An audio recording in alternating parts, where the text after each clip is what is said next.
What's up, guys? Good morning. Good morning to everyone. I'm Suresh. So today lecture discuss start the Hindu newspaper analysis. Welcome to study mission.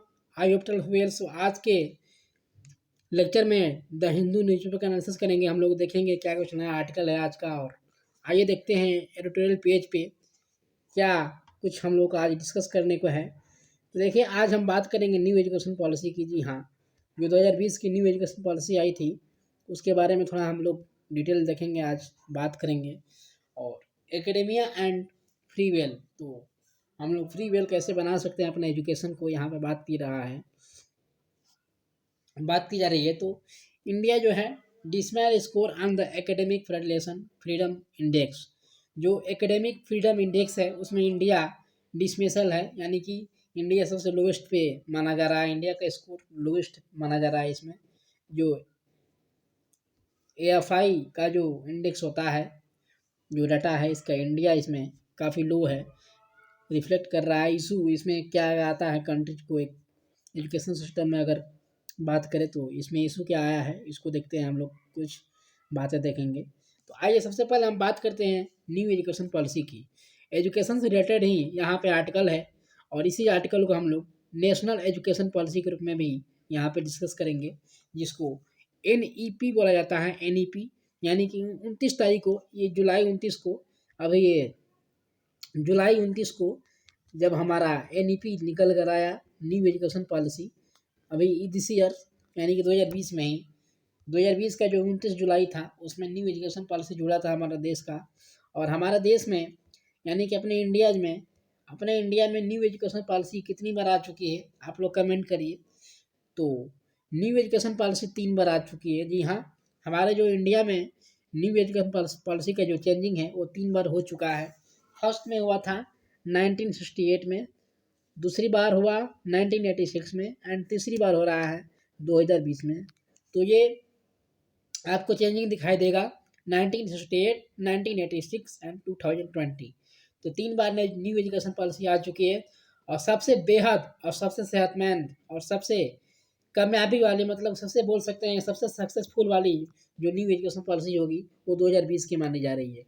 2020 की जो new education policy अभी नई, इसमें माना जा रहा है कि ये दोनों पुरानी एजुकेशन पॉलिसी से काफ़ी ज़्यादा अंतर दिखाई देगा इसमें, और काफ़ी ज़्यादा सक्सेसफुल दिखाई देगा। तो इसके बारे में बात करेंगे हम लोग अभी। और देखिए, ये आप लोग को याद रखना है कि 1968, 1986 और 2020 ये 3 पॉलिसी थी। 3 पॉलिसी थी न्यू एजुकेशन पॉलिसी की। 2020 वाली भी काफ़ी महत्वपूर्ण है इस बार, ठीक है। तो न्यू एजुकेशन पॉलिसी की थोड़ा बात कर लिए। अगर बात करें हम लोग एजुकेशन की, तो हम सस्टेनेबल डेवलपमेंट गोल में, यानी कि जिसको SDG बोलते हैं, तो सस्टेनेबल डेवलपमेंट जो यूनाइटेड स्टेट का जो सस्टेनेबल डेवलपमेंट गोल है, SDG जिसको बोलते हैं, यह SDG में गोल 4 की बात करें अगर, तो गोल 4 क्या बात करता है? गोल 4 बात करता है rising the education equality. Education quality को राइज करने के लिए बात करता है, एजुकेशन क्वालिटी को बढ़ाने के लिए बात करता है। और एजुकेशन क्वालिटी को बढ़ाने के लिए अगर हम बात करते हैं गोल 4 को, जो कि सस्टेनेबल डेवलपमेंट गोल में है, तो हम एजुकेशन पॉलिसी को कैसे बढ़ा सकते हैं? हम एजुकेशन को क्वालिटी को हम लोग सिर्फ बढ़ा सकते हैं अपने टीचर के बदौलत। जी हाँ, अगर हमारे यहाँ टीचर अच्छे होंगे, हमारे यहाँ स्टूडेंट्स अंडरस्टैंडिंग स्टूडेंट्स को पावर बढ़ा देंगे। अगर टीचर हैं तो अंडरस्टैंडिंग पावर बढ़ाएंगे, तब जाकर हम स्टूडेंट्स को अच्छा बेहतर बना सकते हैं। तो सबसे पहले हमको टीचरों को अच्छा बनना होगा, टीचरों को अच्छा बनाना होगा। आप लोग देख रहे हैं कि ऑनलाइन कोचिंग जो चल रही है, ऑनलाइन ट्यूशन चल रहा है, ऑनलाइन क्लास चल रही है, ये सब जो ऑनलाइन चल रहा है, पेंडेमिक ने बहुत कुछ बदल दिया।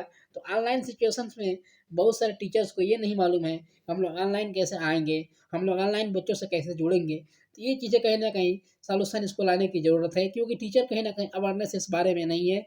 टेक्नोलॉजी को आगे बढ़ाना होगा, टेक्नोलॉजी के क्षेत्र में काम करना होगा, और टेक्नोलॉजी को लेकर हमको चलना होगा, क्योंकि टेक्नोलॉजी पे ही सारे डिपेंडिंग हमारी होने वाली है। तो टेक्नोलॉजी के बारे में भी हमको यहाँ पे जिक्र किया गया है कि कहाँ पे, तो नेशनल एजुकेशन पॉलिसी में। नेशनल एजुकेशन पॉलिसी जो है 2020 की, इसमें टेक्नोलॉजी को लेकर भी कहा गया है कि टेक्नोलॉजी के रूप में हम लोगों को इसमें सॉल्यूशन लेकर आना पड़ेगा, टेक्नोलॉजी को भी आगे लेकर जाना पड़ेगा। हम लोग को अंडरस्टैंडिंग पावर बढ़ाना पड़ेगा, हम लोग को यूनिवर्सल स्कूल की बात करते हैं हम लोग, जो कि यूनिवर्सल स्कूल मतलब कि हमको सारे बच्चों को, जो 6 से 14 साल के बच्चों को जो है एजुकेशन पॉलिसी, जो कि हम हमारा राइट टू एजुकेशन में हम बात करते हैं, जब हम फंडामेंटल राइट में, फंडामेंटल राइट आपको पता होगा 12 से जो 35 के आर्टिकल के बीच में है, वो फंडामेंटल राइट में जो 6 से 14 वर्ष के बच्चों को बात करते हैं फ्री एजुकेशन देने की, वो हमको इम्प्लीमेंट करना होगा कहीं ना कहीं, और उसको लेकर चलना पड़ेगा।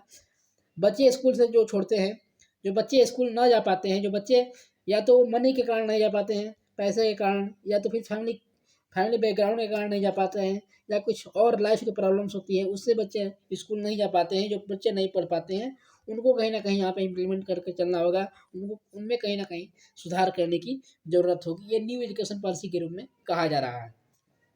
अगर हम बात करें ड्रॉपलेट स्कूल को स्टॉप करना होगा, यानी कि ड्रॉपलेट स्कूल स्टॉप करना होगा, यानी कि जो बच्चे स्कूल छोड़ देते हैं, जो बच्चे 9वीं तक पढ़कर 8वीं तक पढ़कर जो स्कूल छोड़ देते हैं, वो कहीं ना कहीं इसको सिचुएशन को सही कर कर ले जाना पड़ेगा। स्कूल बहुत सारे स्कूल्स हैं जिसमें बहुत सारे टीचर्स अच्छे नहीं हैं, बहुत सारे टीचर्स की कमी है, उस चीज़ को यहाँ पे फुलफिल करना होगा, तब जाकर हम न्यू एजुकेशन पॉलिसी को आगे बढ़ा सकते हैं। और हम बात करें एकेडमिक फ्रीडम इंडेक्स की, जो हम बात कर रहे थे डाटा की, जिस डाटा की, तो वो डाटा हमारा जो एकेडमिक डाटा जो आता है, जो एकेडमिक डाटा आता है, यानी कि जिसको AIF बोलते हैं, एकेडमिक फ्रीडम इंडेक्स, AFI बोलते हैं इसको, AFI। तो एकेडमिक फ्रीडम इंडेक्स जो होता है, AFI जिसको बोलते हैं, ये डाटा हमारा बात करता है एजुकेशन क्वालिटी को, एजुकेशन क्वालिटी कैसे है, किसी भी कंट्री में एजुकेशन क्वालिटी कैसे है, ये हमारा एकेडमिक डाटा बात करता है। तो हम लोग यहाँ देख पा रहे हैं, देखिए यहाँ मिल चुका है, यहाँ पे आप लोगों को डाटा सीधा दिखाई दे रहा होगा, आई होप की। तो ये देखिए डाटा यहाँ पे आपको दिखाई दे रहा होगा, ये आर्टिकल में ये पढ़िए आप, लिस्ट जो मैंने सर्कल किया है। तो इसको देखिए, यहाँ पे बोला जा रहा है इंडिया जो है स्कोर किया है यहाँ पे लो, इंडिया सबसे लो स्कोर किया है, यहाँ पे आप लोग देख रहे होंगे इंटरनेशनल एकेडमिक फ्रीडम इंडेक्स जो है AIF। तो ये इंडिया का स्कोर कितना है इसमें आपको पता होगा, इंडिया का स्कोर इसमें दिखाई दे रहा है 0.352। जी हाँ, इंडिया का स्कोर 0.352 दिखाई दे रहा है, जबकि क्लोजली है कहाँ पे, फ्लोर एकदम क्लोजली है, लोवेस्ट है ये, और क्लोजली सऊदी अरबिया के है 278 है, 02.7 है, सॉरी सॉरी 0278 है, और इसका लिबरेरी का 0.238 है। फिर आपका लास्ट 5 है AIF का, इंडिया जो है टॉप डिपेड है 0.1 पॉइंट सस्पेंसली, ठीक है। तो आपको देखने को मिल रहा है यहाँ पाकिस्तान का भी कहीं ना कहीं बेहतर अच्छा दिखाई दे रहा है, पाकिस्तान 0.554 है, और हमारा इंडिया कहाँ पे है, तो 0.352। तो ये कहीं ना कहीं पाकिस्तान भी अच्छा दिखाई दे रहा है इंडिया से, मलेशिया भी अच्छा दिखाई दे रहा है, सुनामी भी अच्छा दिखाई दे रहा है, यूरोपियन की बात करें तो भी अच्छा दिखाई दे रहा है, ब्राज़ील की बात करें तो 0.466 दिखाई दे रहा है। तो ये कहीं ना कहीं डाटा ये 500 से ऊपर, 0.5 से ऊपर डाटा है हमारा इंडिया, सॉरी हमारा इंडिया को छोड़ाकर पाकिस्तान को, ब्राज़ील को बात करें, ये सब चीज़ें हैं, हम इंडिया काफ़ी लोवेस्ट है इसमें फ्रीडम इंडेक्स में। तो ये आपको देखने को मिल रहा है डाटा कहीं ना कहीं। आप स्क्रीनशॉट लेना चाहें तो आप स्क्रीनशॉट ले सकते हैं, क्योंकि मैंने जूम कर दिया, और जूम करने के बाद आप स्क्रीनशॉट इसको ले सकते हैं, वेट फॉर सम टाइम। देखिए यहाँ पे आप स्क्रीनशॉट ले सकते हैं इसकी, और जिससे कि आपको डाटा पता चले। और मैं 2 मिनट यहाँ पे ब्रेक लेता हूँ ताकि आप स्क्रीनशॉट ले सकें।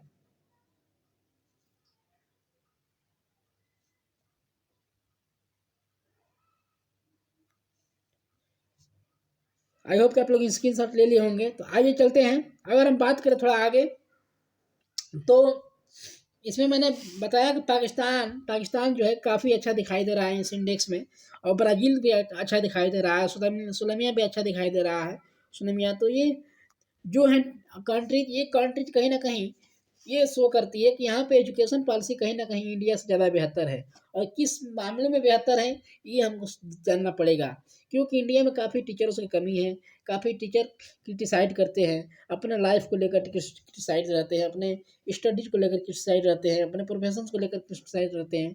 तो ये टीचर्स की प्रॉब्लम्स है, जो कि टीचर्स की प्रॉब्लम्स भी सॉल्व करनी पड़ेगी, टीचर्स के लिए अलग से ट्रेनिंग देना पड़ेगा।